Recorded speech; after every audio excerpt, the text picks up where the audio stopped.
a nossa aula de hoje, então, é sobre a prática 5, o exercício prático 5. Deixa eu compartilhar aqui a tela com vocês. Bom, então aqui na nossa página aqui da disciplina, né, tem o... Você clica aqui na prática 5. Basicamente, criar um programinha Java que permita cadastrar e listar dados de imóveis vendidos por uma imobiliária. Os dados dos imóveis deverão ser cadastrados em um vetor de objetos.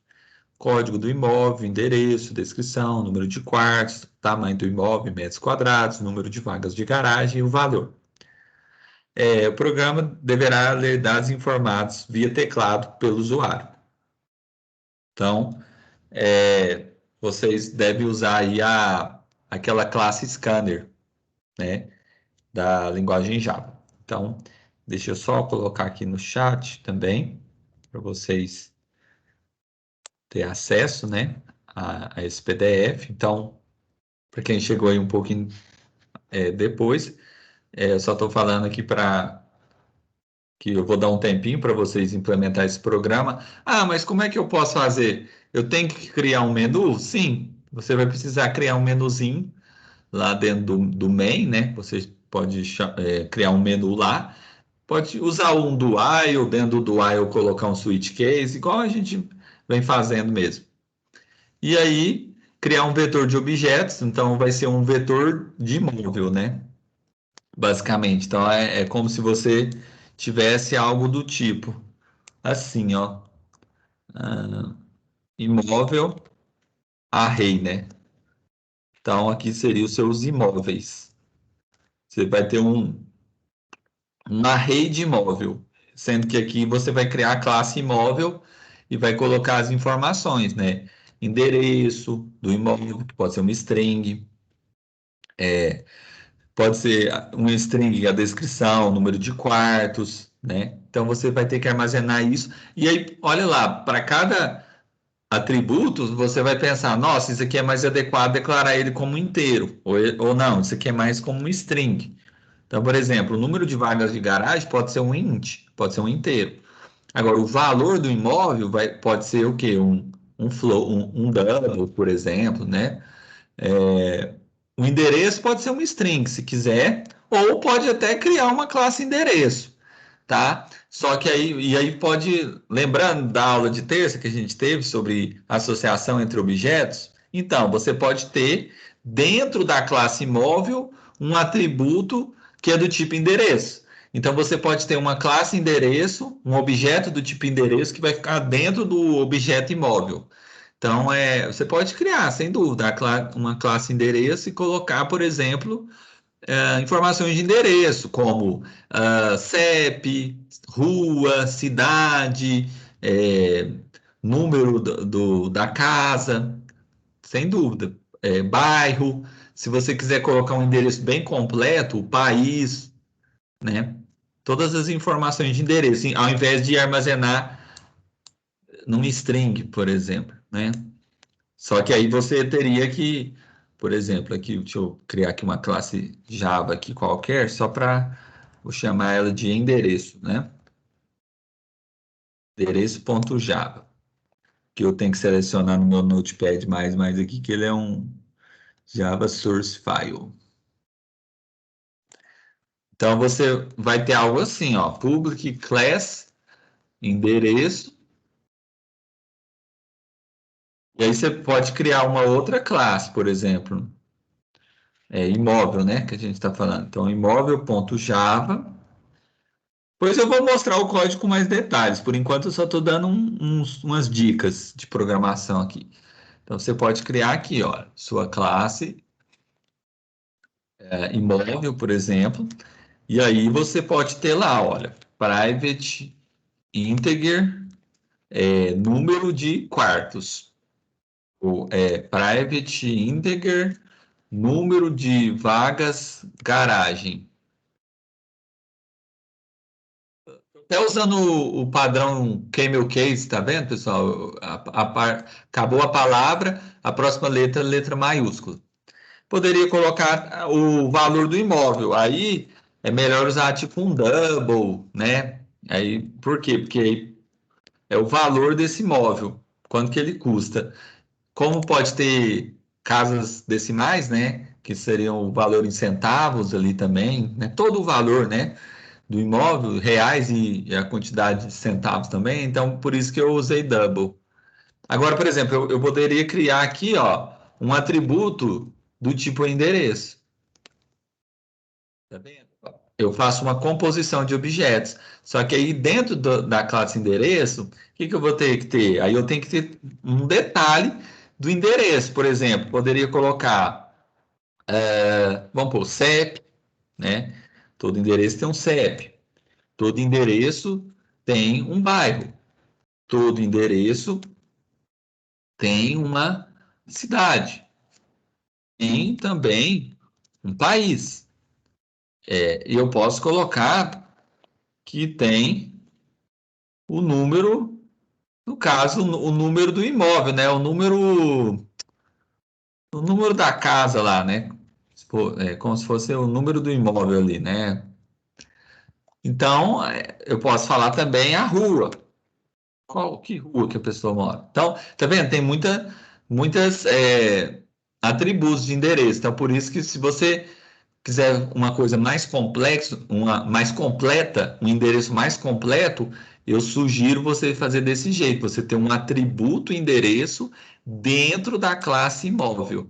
E aqui, nesse atributo endereço, né, nesse tipo endereço, lembrando que isso aqui vira um tipo, assim como você tem as classes empacotadoras integer e double, você pode ter um tipo endereço, e aqui você detalha, né, as informações de endereço. Coloquei 3 pontinhos aqui porque a classe ainda está. É claro que isso aqui não compila, né? Isso aqui é só para dizer que a classe não está pronta, tá? Mas então é isso, né? Você pode fazer esse tipo de coisa. Então, peraí, vamos voltar lá. Então, vou dar um tempinho para vocês começar a fazer isso. Pode fazer um menuzinho, né? Também, por exemplo, você cria lá no uma classe principal, né? Principal.java lá.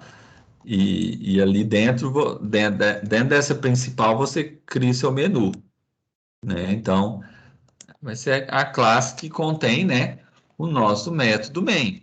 Então, lembra do main? Public, static, void, main, string, args, lista vazia.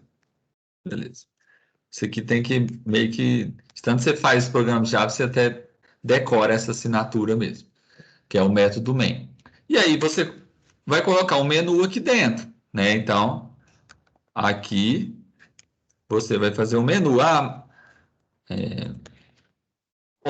Bom, você pode usar aquele jeito lá que eu estava falando, um do while, opção diferente de, por exemplo, 4, que é sair. E aí você coloca um switch case, entra, e aí coloca os cases aqui, né? Case 1, case 2, case 3, né? Para quem aí já tá craque, ó. Lá um scanner aqui, né? Um objeto scanner. Não vou detalhar tanto aqui não, mas aí você, no menu, ó, você põe um system out println, aí poderia ser, pode escrever aqui, isso aqui é o menu do meu programa. E aí você vem e põe, ó, por exemplo. Um é, por exemplo, cadastrar o imóvel no seu vetor de objetos. O 2, vamos supor, que vai ser remover um imóvel.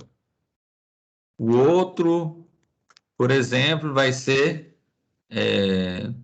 imprimir a informação, no caso, buscar um imóvel, né?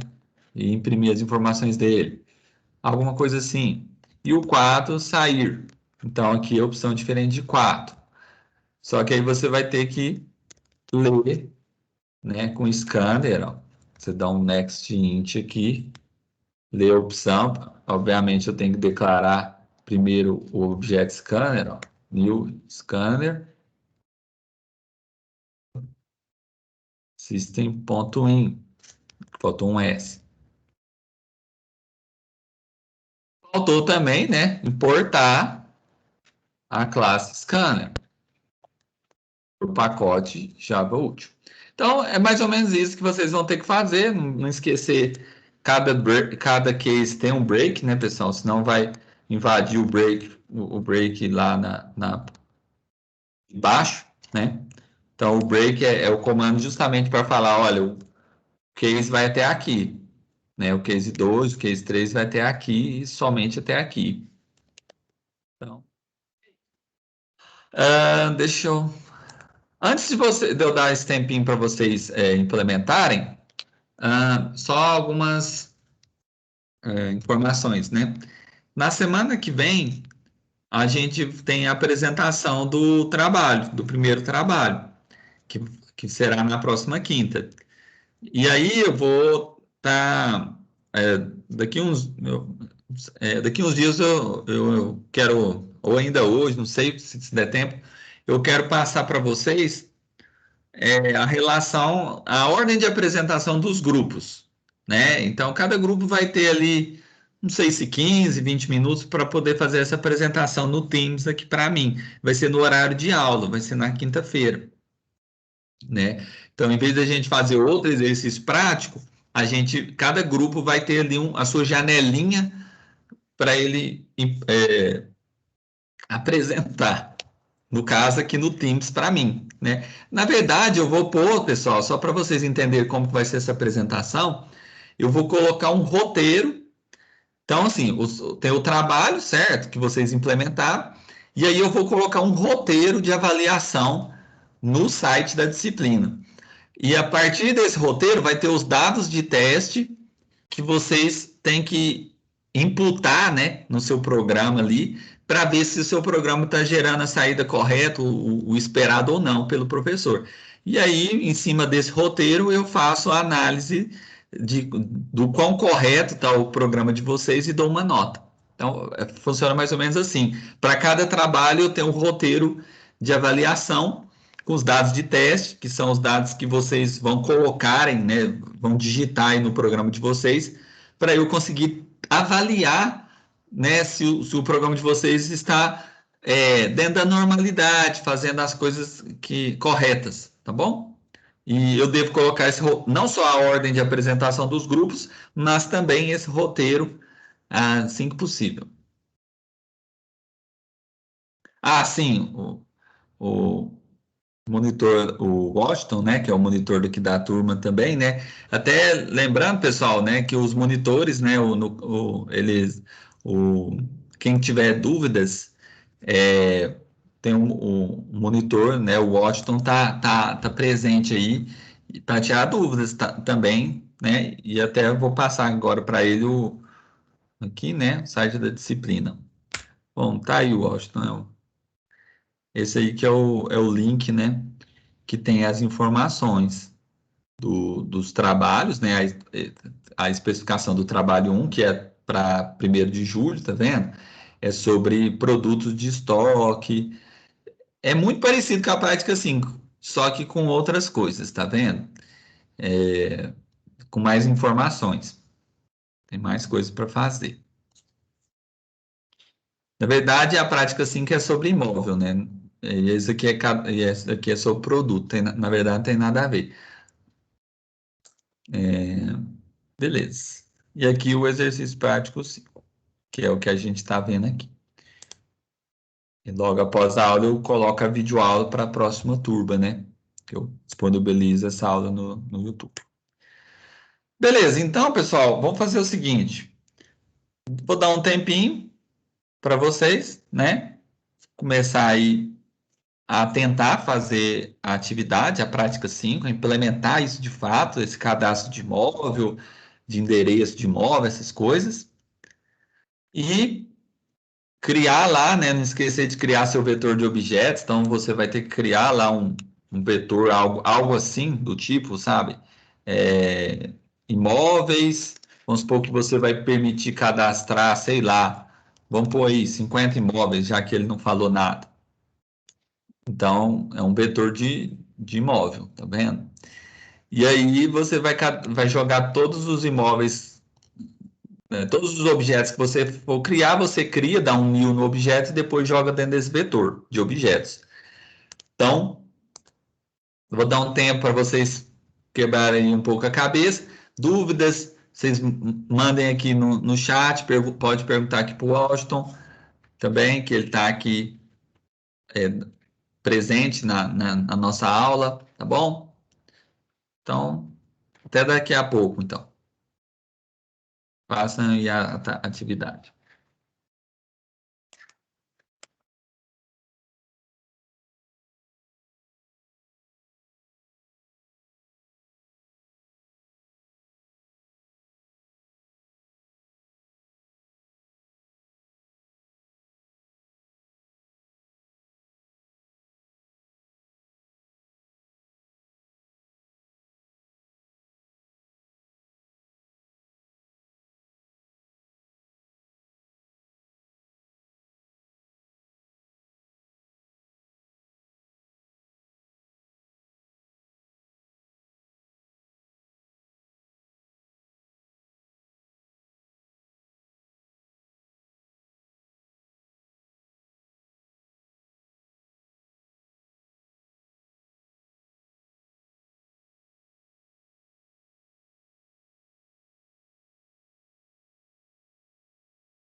Bom, pessoal, já deu um tempinho aí para vocês tentarem fazer o exercício. Às vezes não deu.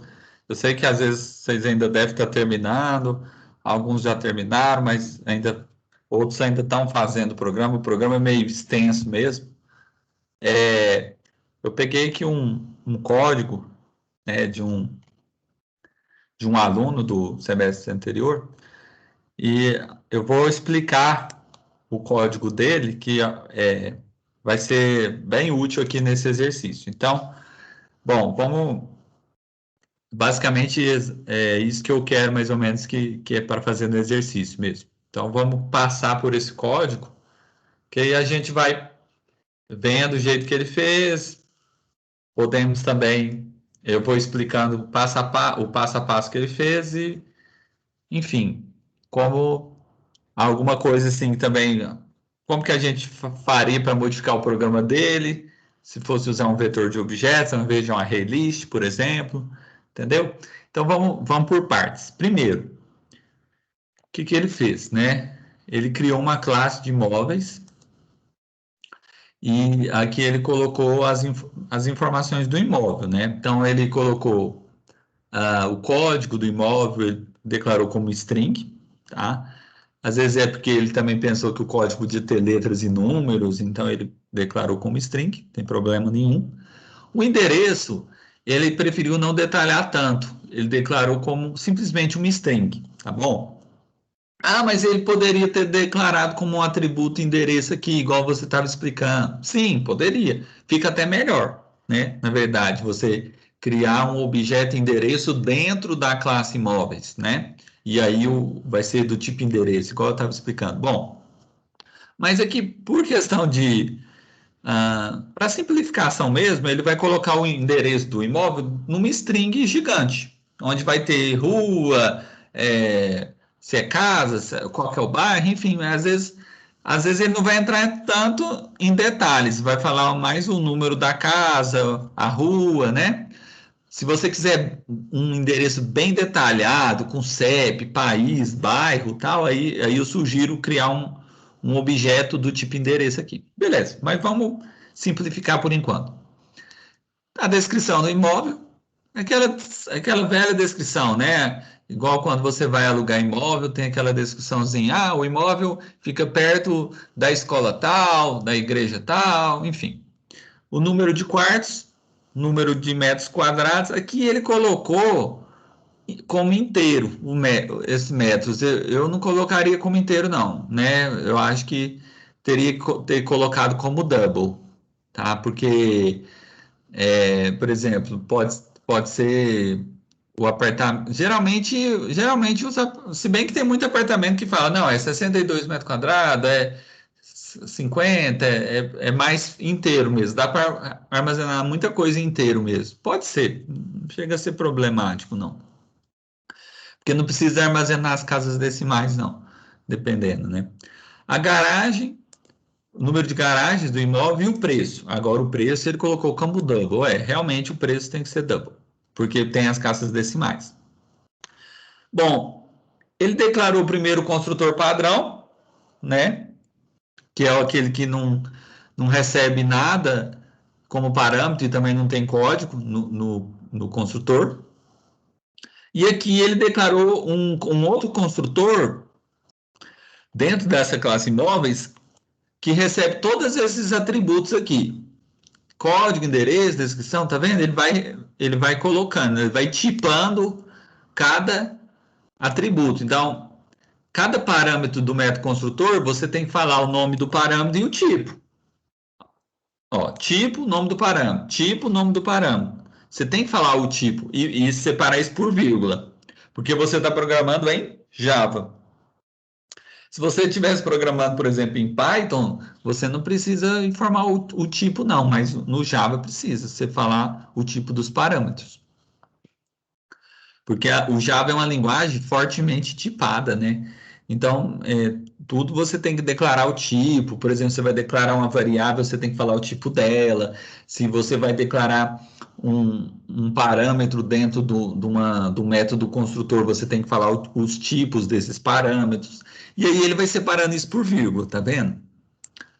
Bom, Beleza. Aí o que que acontece? Ele, como o nome dos parâmetros estão batendo, né? Estão coincidindo com os nomes dos atributos da classe móveis, ele usa a palavrinha this, né? Porque a palavrinha this é a que vai remover a ambiguidade. Então, quando eu faço this.código igual a código, o que que eu estou fazendo?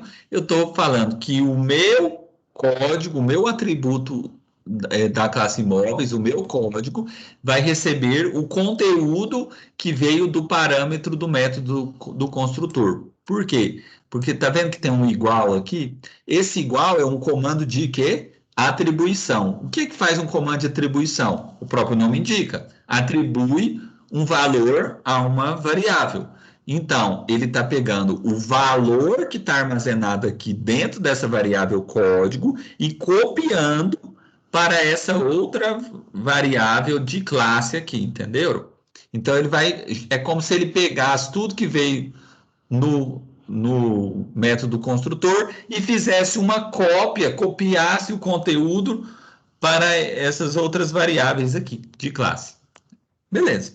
E aí, né, lembra dos métodos de acesso? Para fazer o encapsulamento da classe, eu declaro os atributos da classe como privados e os métodos de acesso como sendo públicos. Pois então eu vou ter que ter o get código para obter o valor do código do imóvel, o set código para eu alterar, modificar o valor do código. Então eu vou ter get código, set código, get endereço, set endereço, get descrição, set descrição, get número de quartos, set número de quartos. Tá vendo? São esses aqui. Ah, eu preciso saber escrever os gets e sets? Claro, super importante. Como que eu. O que que é assim, de uma vez por todas? Para que serve o método get? Para retornar o valor que está atualmente armazenado na variável. E para que serve o método set? Para alterar, né? Modificar o conteúdo, né, que está armazenado naquela variável. Todo método get ele não recebe parâmetro. Tá vendo? Por isso que é abre e fecha parênteses aqui. Ele não tem um parâmetro aqui dentro. E todo método get também tem um comando de return.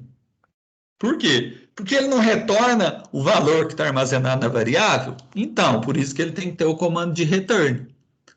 Já os métodos sets, eles recebem parâmetros, um parâmetro, que no caso é o valor da variável que você vai modificar, e eles são do tipo void, todos eles são do tipo void, ou seja, eles não retornam nada, né? Eles só alteram o conteúdo, né, o valor que está ali dentro da variável.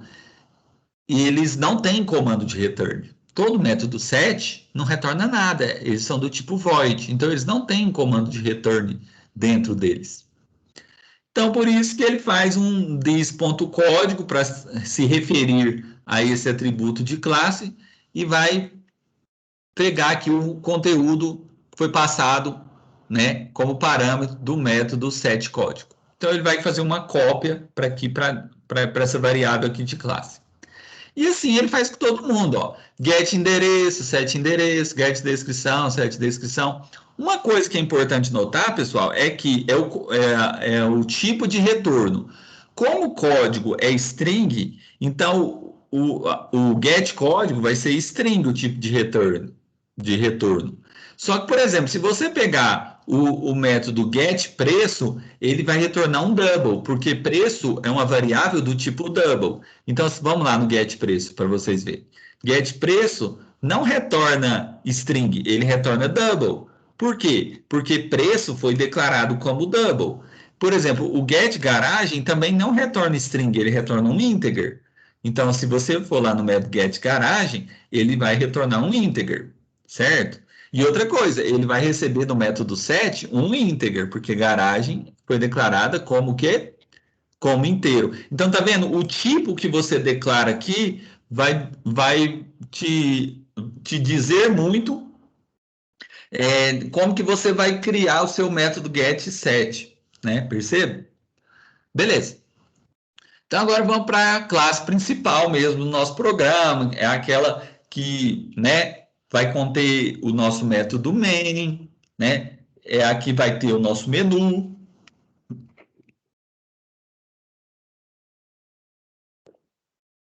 Então, beleza. Então, vamos lá.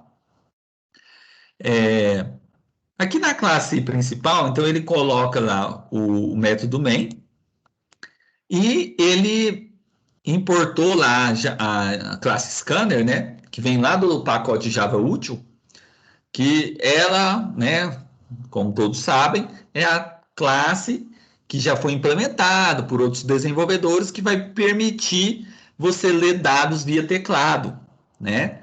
Você lê dados com o usuário digita no teclado, você pega a informação que ele digitou, aquela história. Então, ele vai criar dois objetos scanner, né? Para ler dados via teclado. Aí você pergunta, mas por que dois? Porque é o seguinte, um dos scanners, ele vai, imagina que a pessoa digita, sei lá, um nome, uma string que tem espaço em branco. Por exemplo, vamos supor que você digite seu nome completo. Então, fala lá, João da Silva Oliveira. E aí tem os espaços em brancos, né? Se você chamar o método nextLine do scanner, você lê a linha toda, inclusive os espaços em branco. Agora, por isso que você tem que ter um scanner separado para isso, é para resolver tipo um bug, vamos dizer assim, que tem na classe scanner, meio relacionado com buffer de teclado, essas coisas. E aí o outro scanner, ele vai servir para fazer as outras leituras, né? Por exemplo, o número de vagas de garagem do imóvel, a descrição do imóvel. Aliás, a descrição não, o número de quartos, porque a descrição pode ter espaço em branco, concorda? Que, olha, esse imóvel, ele fica perto do comércio, ele é próximo do Cefet, ele é próximo da igreja tal. Então, como tem uma descrição, tem espaço em branco, você usa um outro objeto scanner, entendeu? Então, um é para um dos scanners para chamar o método nextLine e o outro scanner é para chamar todos os outros métodos da classe scanner. Por exemplo, nextInt, nextDouble e por aí vai, né? Aqui no caso, ele preferiu criar, né, um array list de imóveis. Então ele criou uma lista dinâmica ali e vai colocando objetos do tipo imóvel dentro dela. Ah, mas professor, você tinha falado que era para criar um vetor de objetos, sem dúvida. Se fosse criar um vetor de objetos, como que eu teria que fazer? Eu teria que fazer isso aqui, ó, imóveis, array, e aí eu poderia falar assim, ó, imóveis vet, por exemplo, de vetor, new, né, imóveis. E aí eu falo o tamanho desse vetor, por exemplo, 50. Então, falar que esse vetor ele tem 50 posições, né? Sendo que em cada posição vai ter um objeto imóvel ali dentro, certo? Mas, por enquanto, como ele fez usar na release, eu vou fazer um barra barra aqui, eu vou comentar, tá vendo? Para comentar na linguagem Java, você faz o quê? Barra barra. Por exemplo, você coloca duas barras, né? Porque isso aí vira comentário, né? Beleza. Então, isso aqui é uma linha que não vai ser executada no seu programa. Vamos ver como que ele fez usando a ArrayList, depois eu dou uma dica de como faria usando o vetor de objetos, tá bom? Então, vamos lá. Aqui está o vetor dele, aliás, desculpa, o vetor não, o ArrayList dele. E aqui ele declarou um conjunto de variáveis locais, né? Para que servem essas variáveis aqui? Para várias coisas, por exemplo, ler a opção digitada no menu, ler o número de garagens do imóvel, o número de quartos, o tamanho dele em metros quadrados. Então, todas essas variáveis locais, elas servem para, basicamente, ler dados usando o Object Scanner, né? Então, vai ser tipo variáveis temporárias no seu programa. elas vão servir para ler dados do scanner e aí depois você pode criar um objeto imóvel e passar essas variáveis locais para dentro desse objeto, entendeu? Então, são variáveis temporárias mesmo, só para armazenar temporariamente um valor. Então, aqui ele criou o menu dentro do método main, tá vendo? Ele fez um do while. Só que o do while dele vai até lá embaixo, tá vendo? Enquanto a opção foi diferente de zero. O zero é para sair do menu. Então, enquanto ele não digitar zero, você continua no loop, ou seja, no menu. Dentro do menu, dentro do while, você tem um switch case, né, que vai até lá no final também. Então, o switch case está dentro do comando do while, ele está dentro do loop. Beleza. Então, agora, aqui, ele imprimiu o menu usando o print line, né, System Out Print Line. Então, tem lá, cadastrar é a opção 1, editar o imóvel é a opção 2, 3 é para excluir, se o usuário digitar 4, seria listar aí todos os imóveis, né? E se a pessoa digitar 0, é para sair. Por isso que o do while é do while opção diferente de 0, porque 0 é sair. Se ele digitar 0 é para sair do loop, né? Do menu. Beleza, até aí tá tranquilo, né? Aqui tem a opção que o usuário vai digitar. Como que você lê ela? Usando um objeto scanner. Então você faz um next int para pegar a opção que a pessoa digitou ali no teclado. Beleza. E aí tem os cases, né? Você vai ter um case para cada opção do menu. Então, o case 1 é para cadastro, o case 2 para edição, né? E por aí vai. Vamos supor que ele digita 1. Então, ele entra na opção igual a 1, ou seja, no primeiro case, que é o cadastro de imóvel, tá vendo? Cadastrar imóvel. Então, cadastrar imóvel é o quê? Eu pegar todos os dados do imóvel, jogar dentro, usando o scanner, atribuir, ou seja, jogar esses valores lidos com o usuário dentro de variáveis temporárias e depois eu criar o objeto. Depois que eu criei o objeto, passando essas variáveis temporárias como parâmetro para a criação desse objeto, o que eu devo fazer? Eu pego esse objeto e coloco na minha lista. Né? Coloco qual lista? Meu array list, minha lista de imóvel. Então ele pega lá, me fala o código do imóvel. Aí ele usa o outro scanner para ler o código, enfim. Né? Aqui ele pegou o código do imóvel, ele pegou o endereço, a descrição, o número de quartos, o tamanho do imóvel, tá vendo? Tudo ele vai jogando o valor dentro dessas variáveis temporárias aqui, ó. Certo? Ela serve para ler os dados com o scanner. Então, isso aqui é um comando de atribuição. Isso aqui é outro, isso aqui é outro. Então, o que o comando de atribuição faz? Ele vai copiar o que foi lido aqui para dentro da variável. O que foi lido aqui para dentro da variável. Basicamente é isso. Vai fazer uma cópia. Beleza. Só que, por enquanto, essas variáveis elas estão soltas na memória e com valores ali né? Dentro delas. Só que você até então não criou o objeto imóvel. Você só tem um tantão de informação solto na memória. Um tantão de variáveis, ó, que está armazenando os dados, o código, o endereço do imóvel, a descrição.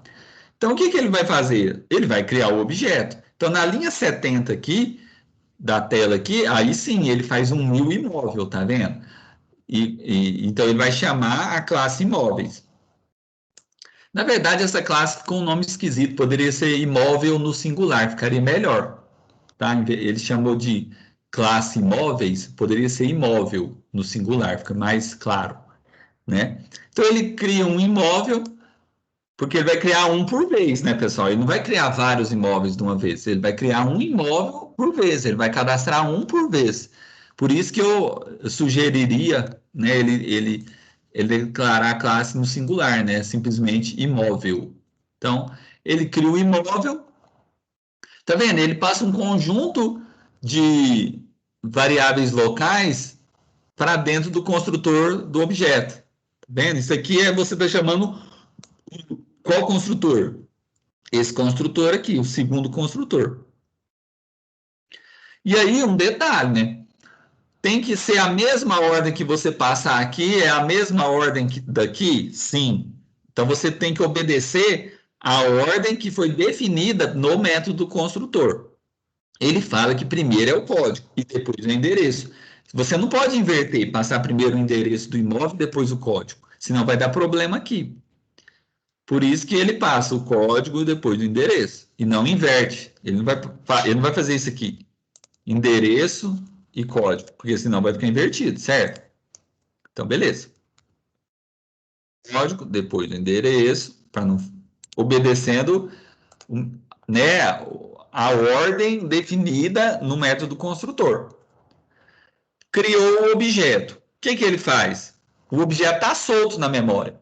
Ele vai colocar. A lista está vazia. Você alocou ela aqui. Quando você fez um new array list, você criou uma lista. Você alocou espaço na memória, vamos dizer assim, que vai permitir você colocar imóveis ali dentro da lista. Mas a lista, então, a lista em si está vazia, porque você em momento nenhum fez um ADD nela. Então, beleza. Então, agora, nesse momento aqui, exatamente no momento aqui do case 1, peraí, vamos lá. Nesse ponto aqui, ó, na linha 71, ele pega a lista, que é o seu array list, e chama o método add. Tá vendo esse método add? É ele que vai adicionar um objeto ali na lista. Então, ele pegou o objeto e colocou, quando ele fez um add, ele passa o objeto para a lista. É como se ele colocasse ali na lista esse objeto. Ah, então a lista vai ter um único objeto imóvel por enquanto. Cadastra o imóvel, faz o break, ou seja, sai do case do switch. Então aqui o programa dele só cadastra um imóvel por vez. Aí ele volta no menu. Vamos supor que ele queira editar. Só que editar o imóvel, olha só, eu tenho muitas informações para editar no imóvel. Eu posso editar quantos quartos tem o imóvel, quantos número de vagas de garagem, qual que é o endereço dele, entendeu? Então, se ele digitar aqui o 2, ele entra no case 2, né? E aí é edição de imóvel. Então, aqui ele até pede, ou digita primeiro o código do imóvel que você quer alterar informações. Porque imagina que sua lista tivesse lá com 50 imóveis já. Você cadastrou 50 imóveis. Aí você quer alterar, vamos supor que um dos imóveis mudou alguma informação na descrição lá, né? Ou, aí geralmente você vai alterar a descrição, coisas desse tipo. Mas vamos supor, ele deixou o programa dele para poder alterar qualquer informação do imóvel. Vamos supor que a pessoa, no momento que estava cadastrando o imóvel, digitou errado.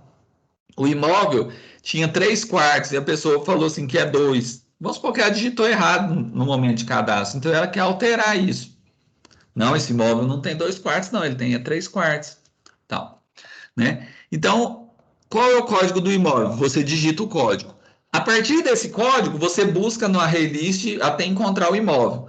Então, você faz um for, né, para você percorrer todo o seu array list. Ah, eu poderia usar iterator? Poderia também, tá? Depois, quem quiser pesquisar um pouquinho, você teria que fazer um iterator de imóveis, aqui no caso, imóveis iterator, e aí você pega lista imóvel, ponto iterator, tá? Teria que fazer isso aqui, e aí para percorrer um iterator é um pouquinho diferente. Você faz um while has next, né? Enquanto tem gente ali dentro da minha lista, iterator.next, para ele pegar o imóvel ali da lista. Então ele pega lá imóvel, pode até colocar igual a nu aqui, para indicar que não tem nada aqui dentro da variável. E aqui nesse momento ele vai pegar o primeiro imóvel do seu array list. Então, assim, isso aqui é só uma outra maneira de eu fazer percorrer o meu array list. Eu posso percorrer o array list usando iterator ou eu posso usar um for. Tá? Vamos supor, eu vou comentar aqui todas essas linhas. Como que eu faço para comentar multilinhas, ou seja, várias linhas? Eu faço um barra asterisco, vai ficando verde, tá vendo? Asterisco barra. Porque o asterisco barra vai delimitar até onde que vai o comentário. Então, é uma outra maneira para você, né, percorrer um array list e usar iterator, tá bom? Mas vamos ver como que faz usando for. Ele chama o método size da lista, do seu array list, porque o size é o método que fala quantos elementos tem no array list. Então ele faz um for que vai de 0 até menor do que o size, ou seja, o tamanho da lista e mais. Então ele vai elemento por elemento do array list. E aí ele tem um if dentro desse for. Para quê? Esse if serve para fazer comparação de strings, basicamente. Porque tá vendo que ele tem um equals aqui? Para que serve o método equals da classe string? Para comparar duas strings e ver se elas são iguais ou não. Então ele pega o código do primeiro imóvel e vai ver se vai bater com o código que ele digitou. Se bateu, é porque ele achou o imóvel, concorda? O cara digitou um código de imóvel aqui que bateu com o código que está lá na lista. No nosso caso, né, no nosso exemplo, por enquanto a lista só tem um imóvel, mas imagina uma lista com 50, 100 imóveis. Primeiro você tem que achar o imóvel, né? Você tem que comparar código por código. Pega o primeiro código do primeiro imóvel, bate com o código digitado? Não. E o segundo código do segundo imóvel, bate com o código digitado? Não. E o terceiro código do terceiro imóvel que está dentro do array list, bate? Bate. Então, por isso que esse if faz isso, faz essas comparações para até achar o imóvel. Se ele achou, ele faz achou igual a true. O achou igual a true é uma variável booleana. Um boolean, tá vendo? Variável booleana só armazena true ou falso, verdadeiro ou falso. Então, se ele achou o imóvel, ele seta aqui uma flag dizendo, olha, eu achei o imóvel, encontrei ele. Então, ele encontrou. Qual dado que você quer alterar nesse imóvel? Se você quer o endereço, digite 1. Se for descrição, 2. Se for o tamanho em metros quadrados, digite 4. Por aí vai. Então, aqui ele começa um outro menu. Perceba que ele tem um submenu aqui dentro. Então, ele vai ter um outro switch case aqui dentro. E aí ele vê, qual é o endereço? Ele lê o endereço. Ele pega a lista, pega o imóvel e muda o endereço dele, passar no novo endereço. Então, esse listimóvel.getI é só para... Por que getI? Porque o for, tá vendo? O i começa com 0 e ele vai incrementando de 1 em 1. Se você entrou dentro desse if, é porque você achou o imóvel. Então, o imóvel ele está na 10ª posição do seu array list. E esse 10ª posição pode ser a posição 1, 2, pode ser a posição 30, 29, enfim. É a posição que o imóvel está dentro do array list. Por isso que quando você pega o seu array list e dá um getI, você pegou o objeto que você quer alterar e aí isso te dá o objeto que está na 10ª posição, ou seja, o objeto encontrado, o imóvel encontrado, e aí você chama o set endereço para alterar ali o endereço, por exemplo, do imóvel, passando um novo endereço digitado, porque tá vendo? Ele vai ter a oportunidade, o usuário, de digitar um novo endereço.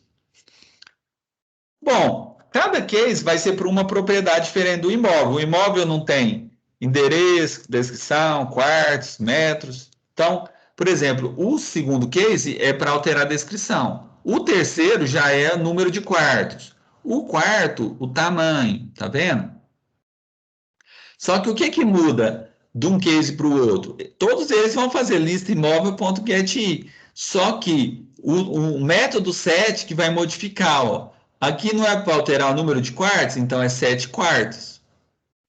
Aqui não é o tamanho em metros quadrados, então é 7 metros. Perceba? Que é outro método 7 que você chama. Que é outra propriedade do imóvel que você está querendo alterar. Bom, se o achou foi falso, ou seja, é porque ele não encontrou o imóvel. Imagina que você digita um código super esquisito lá, que nem está no seu array list. Então você não vai achar o imóvel, concorda? Então você tem que mandar uma mensagem para o usuário dizendo: olha, não encontrei esse imóvel, esse código não existe, né? Esse imóvel, não existe um imóvel com esse código que você digitou, né?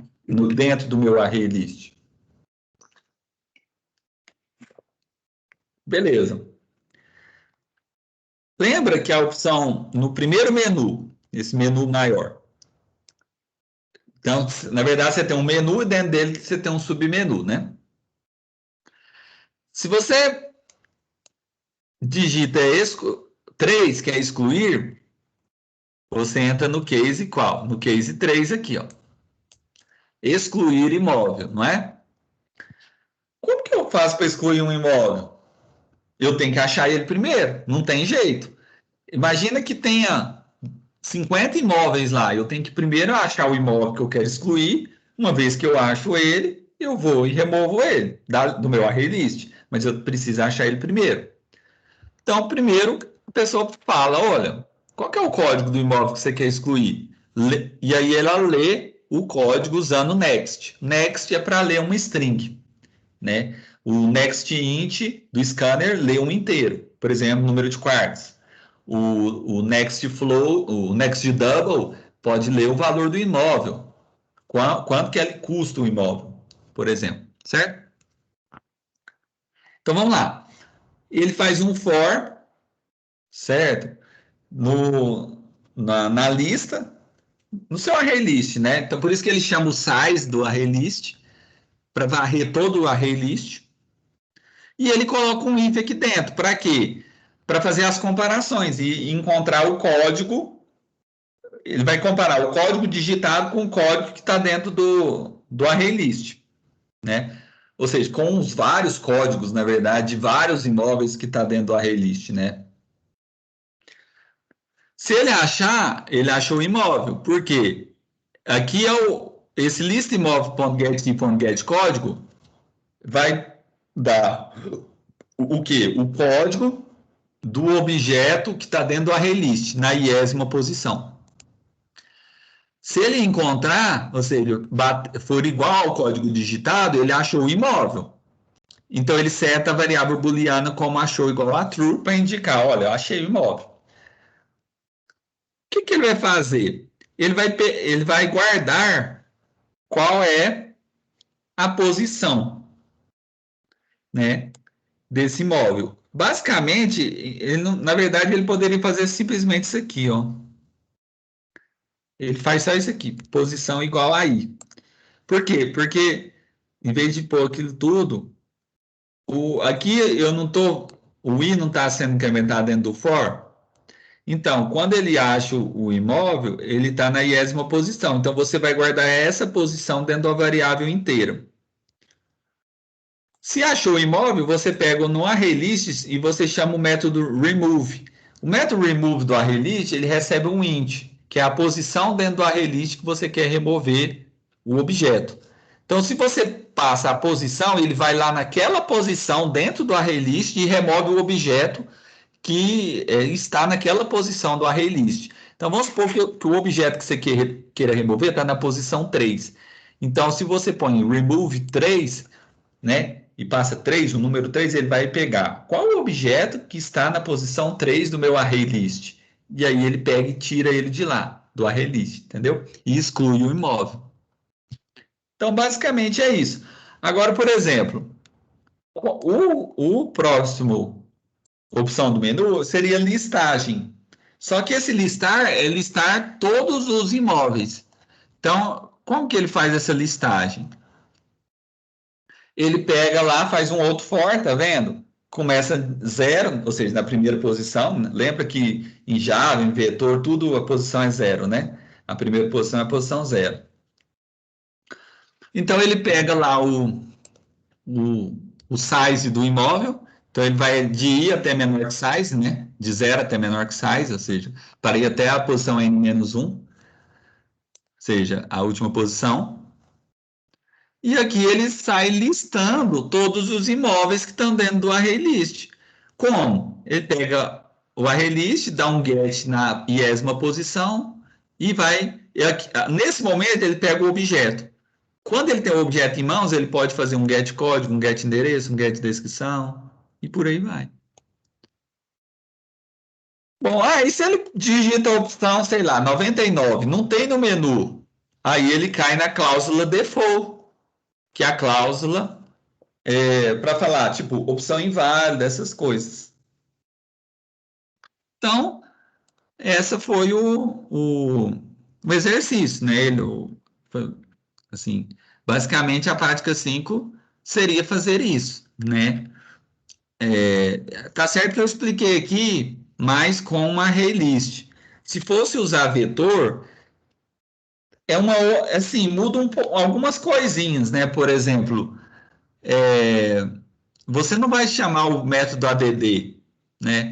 Se você quiser colocar um objeto, vamos supor que você contasse aqui,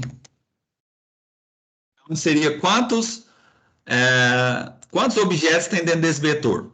Quando eu crio um vetor de objetos, eu falo, no momento de compilação, qual é o tamanho do vetor. Ou seja, ele está preparado para receber quantos objetos? No caso, sei lá, 50, né?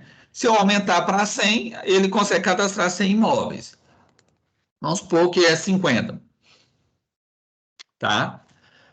O que eu teria que fazer? Eu teria que pegar nesse vetor, na iésima posição, no caso, poderia ser. Vamos pegar aqui no case 1 do switch. Em vez de eu fazer um list imóvel.add, se eu quisesse jogar isso dentro do meu vetor, eu faria o quê? Imóveis vet, na posição count, igual ao meu imóvel. Pegar o meu objeto, que eu criei na linha 74, e vou atribuir na posição count, que é 0, do meu vetor. Então, tá vendo? É um pouquinho diferente. Ao invés de eu chamar o add do array list, eu indexo o meu vetor usando colchete. Entenderam? Só que aí eu teria que incrementar o meu count aqui. Para quê? Para indicar, olha, agora o meu vetor tem um objeto dentro dele. Então, a próxima, ou seja, e para apontar para o próximo índice vazio do meu vetor. Então, na próxima vez que eu for tentar cadastrar um novo imóvel, o count vai estar valendo 1, né? E na posição 1 ainda não tem nenhum imóvel, percebe? Então é isso.